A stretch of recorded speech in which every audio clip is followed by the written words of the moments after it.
Le Québec aura un nouveau Premier ministre ou une nouvelle Première ministre dans quelques semaines.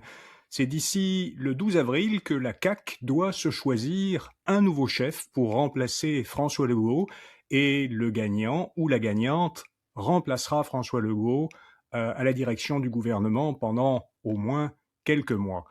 On parle aujourd'hui de cette course avec notre collaborateur Patrick White, ancien journaliste politique et actuellement professeur de journalisme à l'UQAM, dans cet éclairage politique du balado InfoBref.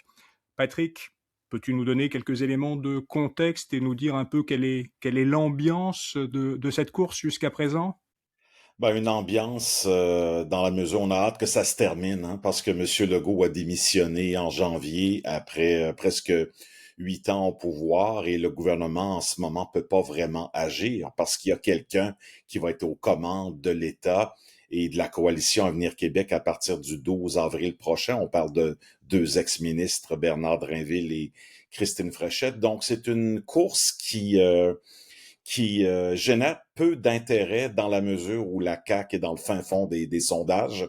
S'il y avait une élection cette semaine au Québec, la CAQ irait chercher entre 0 et 4 sièges à l'Assemblée nationale, donc elle n'aurait même pas le statut officiel de parti au Parlement, alors qu'ils sont majoritaires depuis presque 8 ans. Là. Donc, une campagne avec des débats qui ont été organisés uniquement sur YouTube et il y avait également une course à la chefferie au Parti libéral du Québec qui n'a pas eu lieu finalement parce que ça a été un couronnement pour Charles Milliard, mais il y avait donc beaucoup d'autres préoccupations. Et le Parlement n'a pas été prorogé, ce qui veut dire que l'Assemblée nationale siège à toutes les semaines, que M. Legault est toujours premier ministre jusqu'au 12 avril. Et évidemment, des gros projets de loi qui sont à l'étude sont sur la glace, en fait. Il n'y a aucune décision qui peut être prise officiellement parce qu'on change donc dans 5 semaines, dans quelques semaines, en fait, de chef du gouvernement. Donc, une course qui a été dominée par un des deux candidats et évidemment, avec tout ce qui se passe en Iran et aux États-Unis, là, ça a été un peu relégué au second ordre dans l'actualité au Québec. Alors, qui s'est démarqué jusqu'à présent dans cette course? Mais vraiment, dès le début, il y a eu un momentum de la part de Christine Fréchette, l'ancienne ministre de l'Économie, qui a déjà été auparavant ministre de l'Immigration. Donc, elle a remplacé en fait Pierre Fitzgibbon. Et ça se passe très bien pour elle, le double des intentions de voix du côté des caquistes. Hein. Les 20 600 personnes qui vont voter et qui sont en train de voter et qui vont choisir en fait le futur chef de l'État. Donc, c'est ça l'implication importante de tout ça, c'est que Christine Fréchette, depuis le début de la campagne, s'est démarquée grandement et en termes de popularité, en termes d'appui de députés, de ministres, en termes de style également, en voulant aller de l'avant avec la continuité de l'État et le focaliser sur l'économie. Elle est favorable à l'exploration du gaz de schiste, elle est favorable à des remboursements euh, pour le prix de l'essence qui a augmenté depuis la guerre en Iran. Et pendant ce temps-là, M. Drainville, lui, s'est présenté comme le candidat de la rupture. Il s'est excusé, il a fait un mea culpa pour certaines décisions difficiles de la CAQ dans les dernières années. M. Drainville également, un nationalisme beaucoup plus assumé et également des positions extrêmement fermes sur l'immigration, sur les demandeurs d'asile. Donc, on voit vraiment qu'il veut serrer la vis par rapport à l'immigration illégale, par rapport aux immigrants en général, montre un peu la voie pour lui, c'est-à-dire faisons une coupure par rapport à ce qui se faisait à l'époque de M. Legault, mais il reste uniquement 5 mois pour agir. Et pour le moment, là, on voit pas du tout comment il pourrait renverser la vapeur, n'a pas réussi à frapper l'imagination des membres du parti et Madame Fréchette qui représente, selon les dernières intentions de vote, là, vraiment davantage la personnalité de quelqu'un de calme, de posé, mais qui va gagner à être connaître et qui est pas très connu du grand public. Et ça risque d'être un problème là, pour la prochaine campagne électorale. Mais elle aura 5 mois pour faire ses marques, évidemment, si elle est élue le 12 avril. Tu dis qu'elle s'est démarquée dans la campagne, mais en fait, elle partait déjà, j'ai l'impression, avec un certain avantage qui était peut-être un peu l'inverse du bagage que Bernard Brinville, traîne avec lui, au sens où lui, par contre, est bien connu. Il a des appuis, mais il y a aussi un historique, qui pèse et qui est un petit peu un boulet pour lui et dont il serait difficile de sortir pour lui, je pense. Oui, ben effectivement. Alors, Monsieur Drainville est très, très populiste. C'est un péquiste à la base, hein. C'est un ancien ministre du Parti québécois.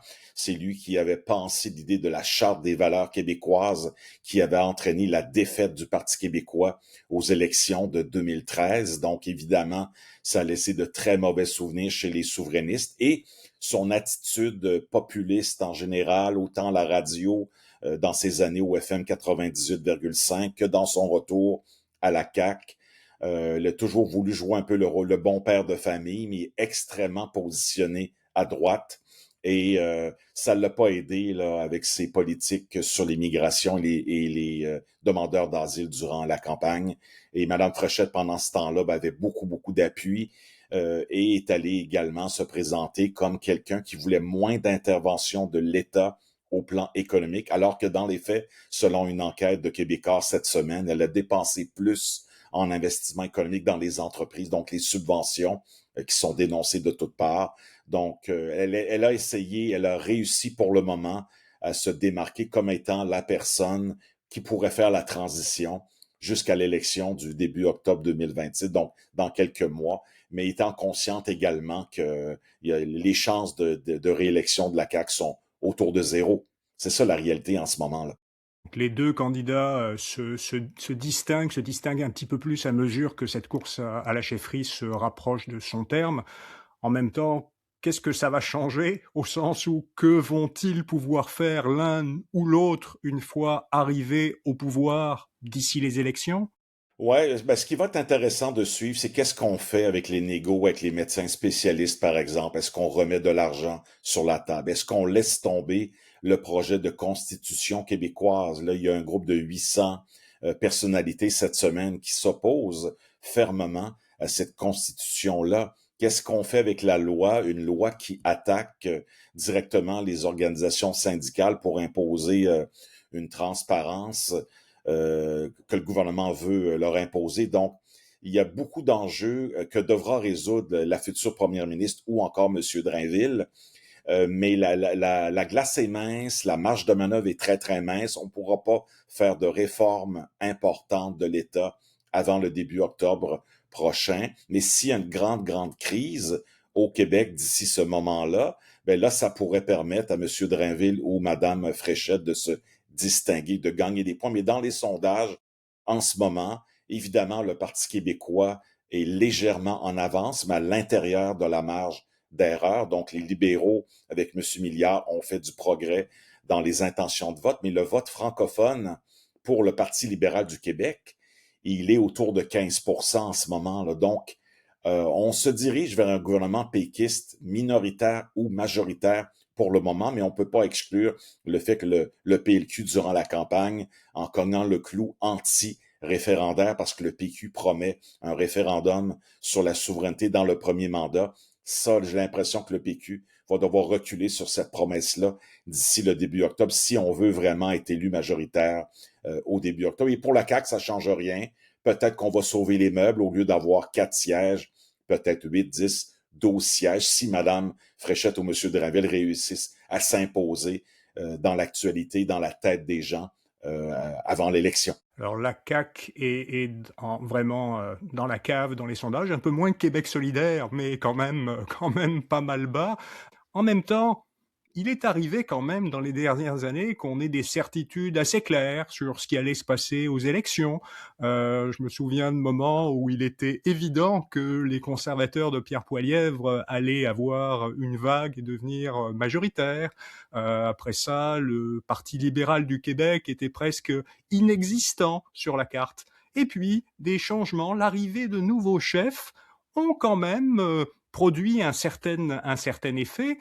Est-ce que, en quelques mois, en fait, ce que pourrait faire un nouveau chef de la CAQ, en changeant par exemple de façon assez radicale la composition du gouvernement, en donnant des nouvelles orientations, est-ce qu'il n'y a pas un certain espoir pour la CAQ de pouvoir au moins regagner une partie du terrain qu'ils ont perdu et de faire moins mauvaise figure aux prochaines élections qu'on pourrait le penser en ce moment? Oui, alors si madame Fréchette ou monsieur Drainville réussissent à bien gérer le gouvernement d'ici le début octobre, on peut imaginer que la CAQ pourrait conserver plus de sièges que prévu, comme j'ai dit tout à l'heure.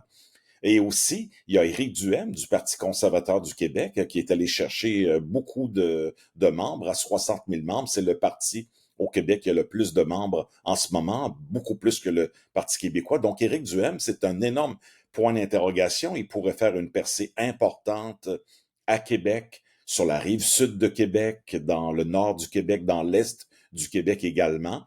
Il y a beaucoup de gens qui sont extrêmement désabusés des vieux partis, que ce soit le PQ ou le PLQ. Donc, M. Duhaime pourra apparaître comme une voie d'avenir pour certains citoyens. Et effectivement, moi je l'ai dit, si M. Drainville ou Mme Fréchette gèrent bien l'État, se distancient du bilan Legault des 8 dernières années et arrivent avec des idées nouvelles et gèrent une crise importante de façon intelligente d'ici le mois d'octobre, ben là, tout est possible. Et oui, M. Poilievre s'enlignait il y a 1 an et demi pour être le premier ministre du Canada et il est chef de l'opposition. Et en ce moment, s'il y avait une élection, M. Carney aurait 200 sièges. Et M. Carney devrait être majoritaire d'ici quelques semaines avec les élections partielles dont on a parlé évidemment. Donc, rien n'est joué. Pour le moment, PQ minoritaire ou majoritaire, on ne peut pas exclure un Parti libéral du Québec minoritaire également. Et le gros point d'interrogation, c'est la performance d'Éric Duhaime lors de la campagne électorale qui s'en vient et également comment Mme Fréchette, si elle est élue, va se comporter comme une chef d'État, comme un chef de gouvernement qui pourrait faire une différence. Candidate féminine également. Elle a rien dans ses placards. Elle a un très bon bilan comme président de la Chambre de commerce de l'Est de Montréal dans sa vie privée, dans sa vie professionnelle. Elle fait très, très bien comme ministre dans les dernières années, mais elle n'est pas assez connue et ça va être un enjeu pour la campagne électorale, là, de vraiment rehausser son profil. Même chose pour M. Milliard également.